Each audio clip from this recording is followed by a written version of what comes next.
Hey, friends. Mark Holmes here, of course, with my buddy Cowboy Joe Boo and Joe Bear in the house. And as always, I want to thank you guys for watching, commenting, subscribing, and being part of the Joe Boo Sports Report. Without you guys, man, it ain't working without you guys.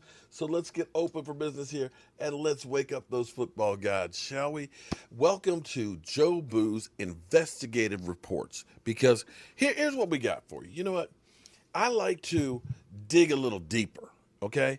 Like if it's an onion, peel off the top layers of the onion. See how much it burns your eyes. I like to analyze and look at things because we get told so many things that we don't know what to believe. I swear I saw someplace this past week, they said Matthew Stafford has never had a top 10 defense. That literally, Matthew Stafford just never had anything to work with. And they said the same thing about Tony Romo. And I'm not here to trash Tony Romo. But when we look back at the 2007 year, Dallas Cowboys, we had 13 Pro Bowlers. Not all on offense, mind you, on defense as well. And unfortunately, we didn't go very far. And of course, people held that against Tony Romo. He's a choker, can't win the big ones and things. And so here we have revisionist history with Matthew Stafford. And everybody's looking and saying, the Lions, they're bums. They ain't never had, excuse me, I'm literally choking on my words here. They never had players. The team, they were bums. It was just Matthew Stafford, and that's it. Matthew Stafford, he got to the playoffs 3 times. Now, because he didn't have people around him, didn't win.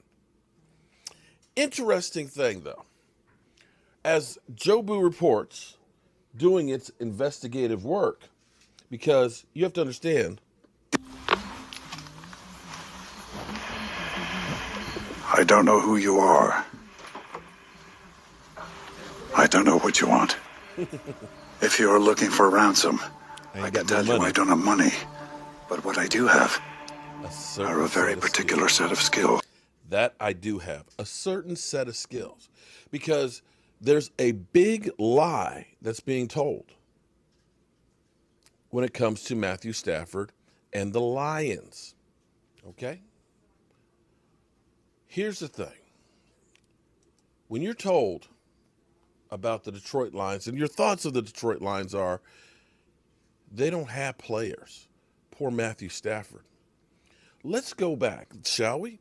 To 2014. And Gridiron Blitz, I'll be more than happy to talk to you about this. I know you still look at that play against the Cowboys where the Cowboys beat you in the playoffs and say you're robbed, and maybe you were robbed. But I just want to go through here on this, because what I want you to understand is that team in 2014, that Detroit Lions team, okay, had quite a few Pro Bowlers on it.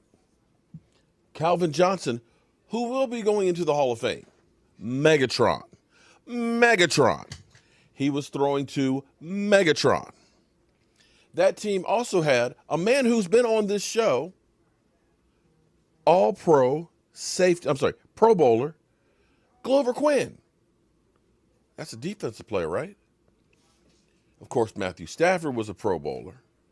But they also had, in his younger days, Ndamkong Suh. That guy they had on this team. And they also had another offensive weapon who was really, really good in Golden Tate. That's 5 Pro Bowlers on the team. Now check this out. This is where it's really interesting, because DeAndre Levy wasn't a Pro Bowler, but he was an All-Pro. You had Glover Quin, All-Pro. You had Ndamkong Suh, All-Pro.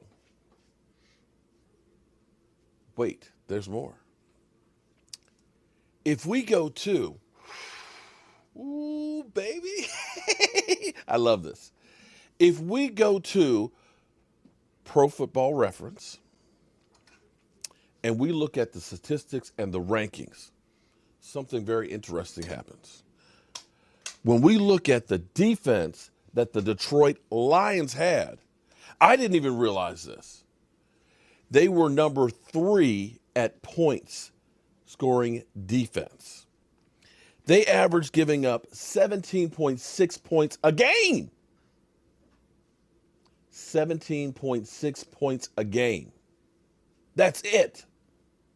You know, our Cowboys gave up exactly 12 points more a game this year. We gave up 29.6. In yardage, look at this. They were second in yardage right there. Look at that. Second in yardage. Other teams didn't go very far. And at takeaways, look at this, dude. They were 8th in the league with takeaways. 8th. They stopped people, they didn't let them score, and they got the football for them, for the offense. Wait, could you imagine if Dak Prescott had that?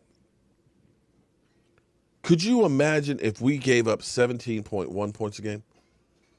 You would say with the offense that we have, with extra opportunities, with short fields, man, we're scoring 40 points a game, right? Matthew Stafford, their numbers must have been through the roof. You had Megatron, and you had Golden Tate, 2 Pro Bowlers, a Hall of Famer. They must have been lighting up the scoreboard, right? No. They were 22nd, 20 seconds, point scoring, and 19th in yardage. Interesting. Wait a minute. We're told Matthew Stafford hasn't had weapons. Matthew Stafford didn't have a defense. Now, to their credit, they were 11-5 that year, and they lost to us 24-20 in a controversial play. I'll give you that. But as I'm looking at this, let's take a look with Matthew Stafford's numbers in 2014 when he had Megatron and Golden Tate in his heyday. Not Golden Tate of now, Golden Tate of 6 years ago. Here's the interesting thing. Matthew Stafford started all 16 games. He had 4,257 yards. Not bad.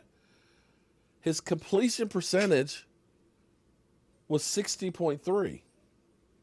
That's it. You throw into Calvin Johnson, and your completion percentage is 60.3? And you're throwing to Calvin Johnson, and you had 22 touchdown passes? 22? That's it? With 12 interceptions? Dude, your rating was 85.7 with Calvin Johnson and Golden Tate as Pro Bowlers throwing to. And your QBR was 47. So I want to back this up. I'm not saying that Matthew Stafford isn't a good quarterback. He is a good quarterback. But we got to go ahead and look at the total picture of what you have here. If this were Dak Prescott,